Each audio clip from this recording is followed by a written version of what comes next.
Hey guys, welcome back. It is TechLock here. Hope you're doing well. For the first time in any of my videos, this owl in the top right hand corner is wearing a crown. What does that mean? It means for the first time in playing this game for 4.5+ years, I have finally made it into Tier 21 of Arena. And why am I making this video? Well, it's because about a year ago I decided I was going to make Arena a priority. When this guy right here, Young Innis, came out, I was like, this is a great unit. He reached the 175 BST marker, which was pretty top tier for that time point of the game. And I was going to build him up anyway because I'm a huge Sacred Stones fanboy. And with that being said, I was like, well, if I'm going to build up this unit who has high BST, then maybe I can put together a quality Arena core and get to Tier 21. So since I've now achieved that, I'm making this goal because I actually was struggling a bit along the way. I did some research into how to maximize my arena score, and I found two major problems with the videos that I was watching. One was that it got super bogged down in numbers, like crazy numbers, way too many numbers that I want to think about when playing a mobile game.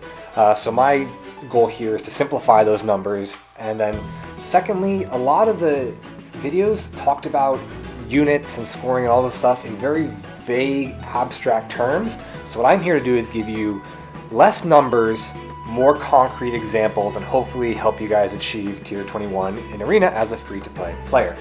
So why should you care about Arena is a great second question. Well, because this game is a game based around progression, and if you have good units and know how to score higher, then you can certainly progress in the game faster. So you want to make sure you're getting these rewards, so more orbs, more codes, more trait fruit, and more feathers, as primarily for Arena. But why you should care about Arena is because the scoring type applies to so many different modes. And I can go on endlessly about why each of these are individually good, but not only are you getting maximum score here in Arena, but the scoring also applies to Allegiance battles, where you can get a lot of feathers to upgrade units from 3 to 4 star or 4 to 5 star, as well as getting a lot of dragon flowers, because every year around October they bump up the dragon flower cap, and you can use 600 more of these things to upgrade your favorite units. So those are always a resource that is in need.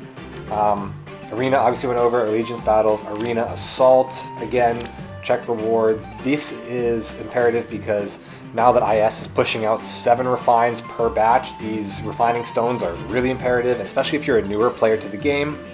These coins are imperative to getting all the sacred seals you can to maximize your heroes. And finally, other modes in special events like Mjolnir Strike, having these high scoring units gets you a ton of these rewards here in Mjolnir Strike. So it's a scoring type that if you build up a good core, you can apply to so many different game modes and help progress your game. If you have low scoring, you get low rewards, and you have less resources to build up your units. The higher you score, the more resources you have to make your units better, faster, quicker, basically making the game more fun. That's why you should care. So let's talk about scoring now, and please bear with me as this is going to be a very long-winded segment of the video because there's a lot of variables when it comes to scoring and a lot of variations that I want to touch on and explain. So as you can see here, I have achieved the rank of Great Summoner twice so far.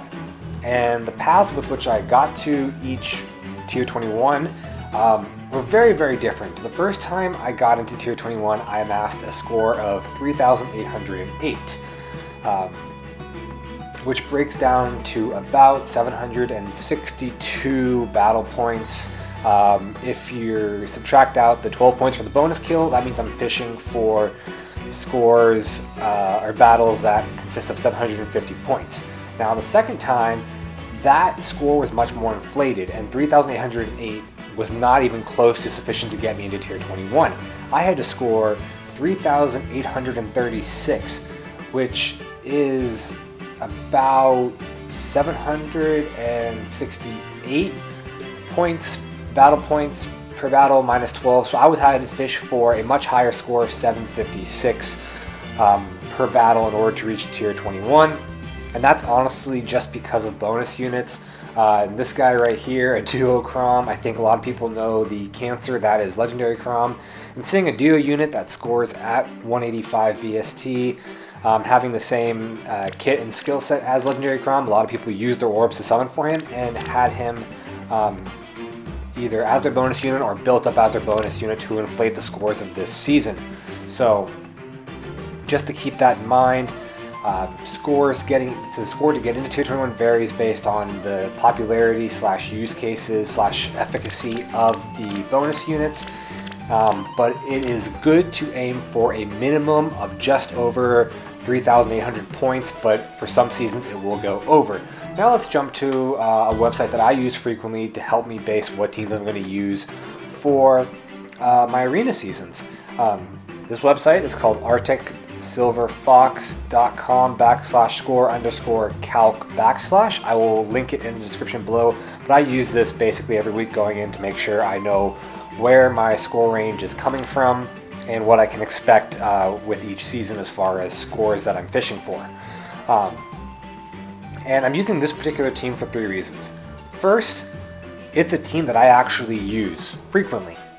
Second, it is consistent of all free-to-play units. And thirdly, it doesn't consist of all 185 BST units, as we see Young Innis over there on the left, who's a 175 BST unit, who's about a year old.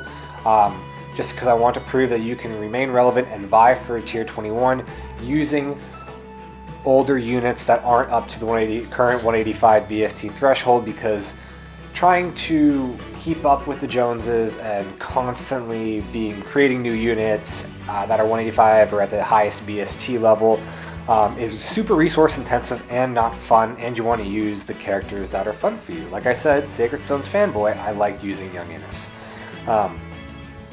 So here's an example of a team for this season, the bonus unit being Duocrom. I'm just using this for an example, as this was the team that I used, so that's why I chose Duocrom as the bonus unit. So what you can see here is that based on all of these factors, you're going to get a score range anywhere from 744 to 758 base score. Now, I want you to treat that score range like a standard deviation graph, where it's going to be less than 3% where you're going to pull a 758, and going to be very, very likely over 50% of the time you're going to be pulling 750s, 748s, 752s. If you really want to go for those higher score ranges, like when I was going for those 758, 756 battles, it took me a lot of dueling crests. I think I redeemed 20 to 25 dueling crests. So grab a fishing rod and prepare to go fishing for those battles. It takes a lot of patience and some RNG. Let's move on to the next clip that I have here, which is using the previous season bonus unit, and the unit I used, which was Dean. And as you can see, unfortunately, Dean does not score as well, and that severely impacts the range at which I can score. Now it's 738 to 754, and obviously for a bonus unit I'm not super invested in, that I'm not going to use for more than 2 weeks. I'm not going to give him a 500 SP special. I'm not going to give him a 300 A skill or a 300 C skill. So this is kind of like the peak of what I will use for a bonus unit that I'm not investing in. But you can see that it still is, even with a ranged cav unit that has a lower BST, you're still hitting a close range, and it is possible, unlikely but possible, to be pulling 750s and hitting that 3,800 score range. But when you do come to those sort of overinflated seasons where you're going to have to get much higher than 3,800 points to get into Tier 21, that's where blessings come into play.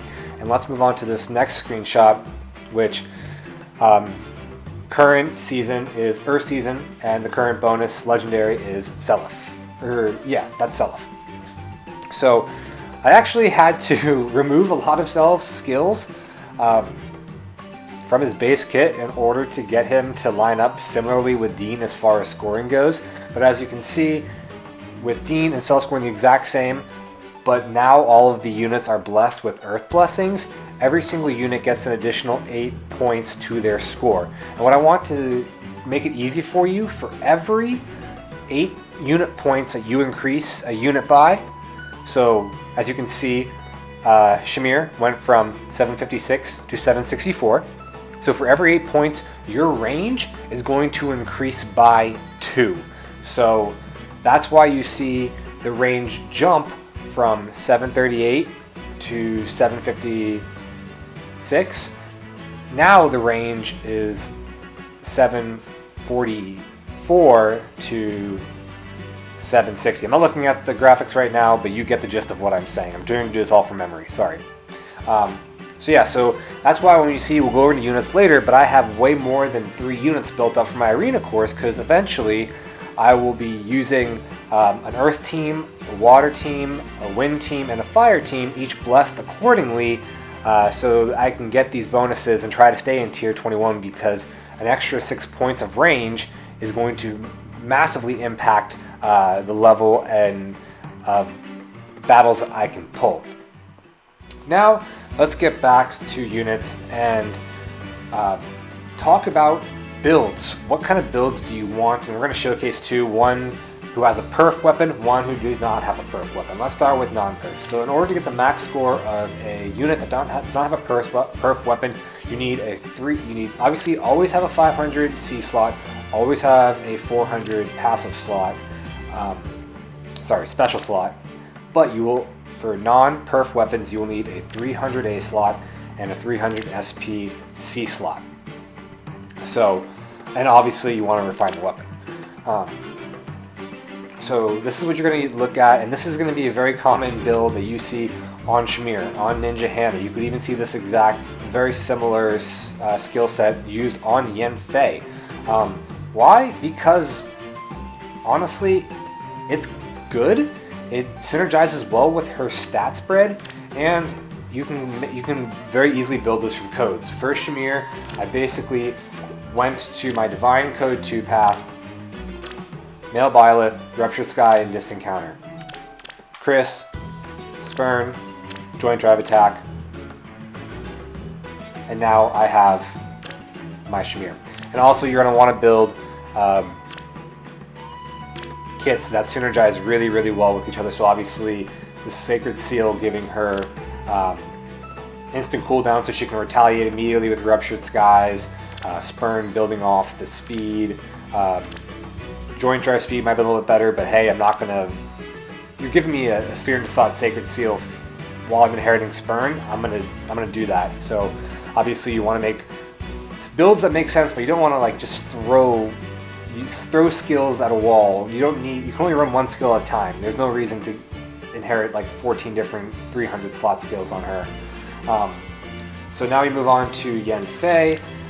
So we look at an example with a perf weapon. For here, if you have a perf weapon, you do not need a 300 SP C slot. You can use just a normal 240 SPC slot. So right here, obviously, gave from Ether, from a Crom, Rally Attack Speed Plus from one of the limited manuals we've gotten. And I foddered a Seiri off for Orchestral Stance 3 and Close Call 3. Obviously that works really well. Synergizing with his weapon, building speed, building damage reduction. And then honestly, you could use so many different C slots. I just chose Speed Smoke because it just really lends itself to a lot of flexibility where if you are strapped for resources, you can throw kind of a lower tier C slot in there and still make it make sense. Obviously, for those free-to-play players, Seiri is available in the normal 2 codes. I had one that I just wasn't really using, so that's what I used for fodder, but you can come in here and grab a Seiri and you can get those skills from her. If you want to do a little bit more investment, a slightly better build for Yen Fei is Corrin right here, where again, passive, special, and C are kind of the same, but you want no follow-up in the B, an attack speed solo in the 4. We recently did get New Year's Leaf, so you would fodder her off for attack speed solo 3 and then go back to Corrin, and then you go attack speed solo 4 and no follow-up 3, shifting Yen Fei from a little bit more of a enemy phase unit, which I have him as right now, to more of a dual phase unit. And then I have Innis here, and for those of you who have been around the channel, I did a build video for Innis a long time ago when he first came out because I was excited for him. This build was not showcased. And I don't think I will ever see anyone do this build. Why? Because it's just so bizarre, but it does work. And what I want to say is have fun with your units. Use the units you like to use. Make builds that are fun, that kind of scale with resources. Why did I get attack speed bond for? Because it's really cheap. Again, go to compile, go to normal 2, and I got, from this Catria, I got harsh command plus and attack speed bond 4. Two of the most highest value things on him was pulled from a single kind of tier 3 manual that you can pull from using divine codes. So, and also his kit works really well. Obviously, Blue Flame synergizes really well with his bow. Obviously, Bond synergizes with Blue Flame. Special Spiral synergizes with Blue Flame as well, and getting that -1 cooldown, making a 2-turn cooldown. Panic Smoke works really well because everyone in the higher tiers runs rallies as their passives, so always, at all times, all units will have buffs, so Panic Smoke just turns all those buffs into debuffs. And a lot of units are going to be running debuffs as well, like a lot of ruse skills are prevalent, so that's where attack speed bond comes in play. So if it's neutralizing units penalties, then don't have to worry about those debuffs and ruse skills. And then Quick Impulse in synergy with another unit running Infantry Pulse will allow Innis to have Blue Flame ready to go on turn 1. And that's another thing I should mention right now. This team might not be the best. Let's go. This team might not be the best because these are 3 offensive, entirely offensive units. Maybe you want to build a support unit, such as my Corrin right here. He's specifically built to support Ninja Shamir. He has Rally Attack Speed Plus to give her more speed. He has Attack Defense Ruse, which synergizes really well with her Pledging Axe, really amplifying those attack and defense debuffs. He has Joint Hone Defense to give her more defense. Just a lot of stuff to really support her. I could change out his S slot or Sacred Seal slot for something that's more supportive as well. I just think in a desperate use case, Flashing Blade plus Gale Force really lets him get out in time. But yeah, he's a support unit and works really well, and that's why he's supported S rank with Shamir. We go over to my Ephraim, and here we have, I told you, I use Infantry Pulse when I use Young Innis, so I can have that Blue Flame ready at turn 1. Infantry Pulse is right here. And this is a good transition into talking about what you actually need to compete and what affects score. Dragon Flowers does not affect score. Ascended stats does not affect score. Yes, Dragon Flowers is great because it's going to allow your units to better have higher stats and be more useful, but they're not required for score. They don't impact your score at all. But you don't need to ascend all of your units that are in arena. You don't need to max out their Dragon Flowers. This is my favorite unit in the game. I enjoy using him. Of course, I'm going to give him everything and anything under the sun. Heck, I'm Summoner supported with him. Like, obviously, this unit's going to get all the resources I possibly can give him because he's fun to use for me, and he's my favorite unit.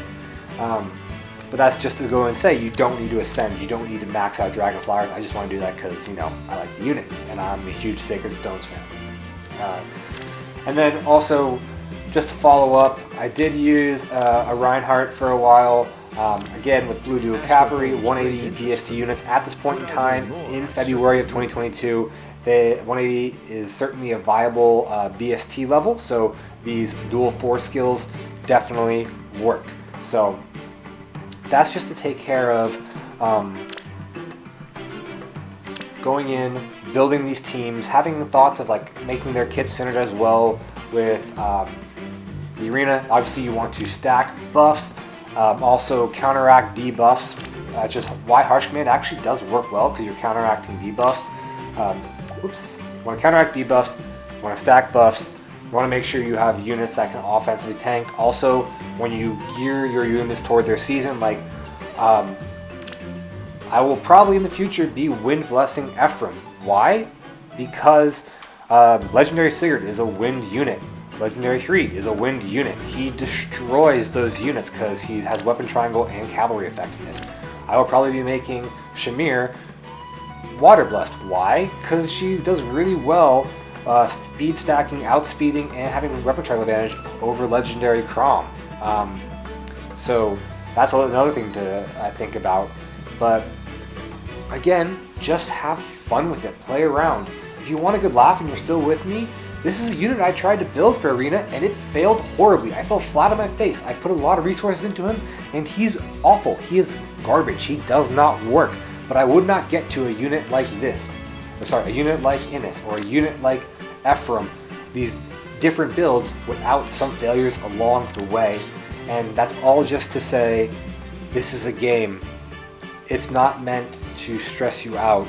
Do what you want to have fun. If getting to tier 1 is something that's fun for you, I hope that this helped. I hope I made it a little bit simpler. I hope I gave you some things to think about, especially from a free-to-play perspective. But it is a game. It is meant for you to have fun, use your favorite units, and I wish you nothing but the best. If you have any further questions, if I didn't do a good job elaborating on something, please just drop a comment down below. I will try my best to answer. But I think I did a fairly decent job talking about the evolution of teams, evolution of scoring, how to maximize scoring, and just some ideas around a free-to-play guide for this. So hopefully I accomplished my goal of giving more specific numbers, talking in a less vague sort of sense, and really breaking it down to a little bit simpler Tier 21 video for February 2022 as we enter the 5th year of this game. Have a good time, guys. Thanks.